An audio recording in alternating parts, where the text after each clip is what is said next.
दोस्तों, मेरा नाम है गायत्री और मैं करती हूँ आपको प्रणाम। आज हम पढ़ेंगे कवयित्री महादेवी वर्मा जी की एक सुंदर रचना जो कि नारी के जीवन पर कुछ कह रही है। सुनिए।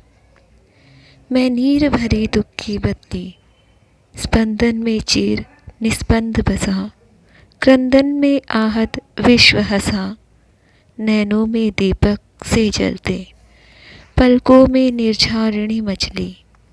मैं नीर भरे दुख की पत्नी, मेरा पग पग संगीत भरा, श्वासों से स्पंद पराग झरा, नव के नवरंग बुनते दुकुल, छाया में मिले भयार पली। मैं नीर भरी दुख की बदली, मैं क्षितिज भ्रुकुटी पर धीर धूमिल, चिंता का भार बनी अविरल, रजकण पर जलकण हो बरसी, नवजीवन अंकुर बन निकली।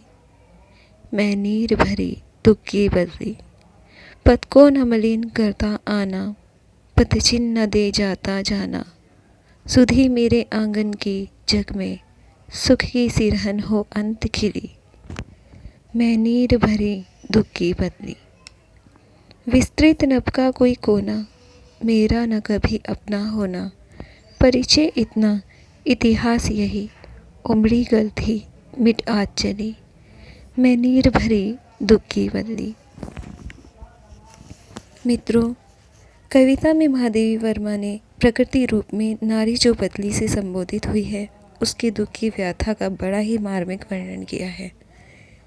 जल से भली बदली ऐसे स्त्री के रूप का चित्रण करती है जो विश्व को जीवन प्रदान करती है। परंतु ये कैसी विडंबना है कि सारे संसार को जल से सींचने वाली बदली का आकाश में मानो अपना ही कोई स्थान नहीं।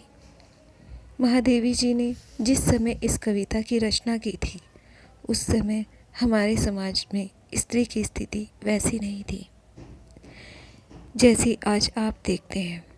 उसका जीवन संघर्ष से भरा था और वो अपना सर्वस्व अपने परिवार पर निछावर करने को ही एकमात्र सुख समझती थी। उसे अपनी शक्ति का ज्ञान नहीं था। ऐसे समय में महादेवी वर्मा ने स्त्रियों के इस मर्म को जाना और लगभग अपनी सभी रचनाओं में उसे व्यक्त किया।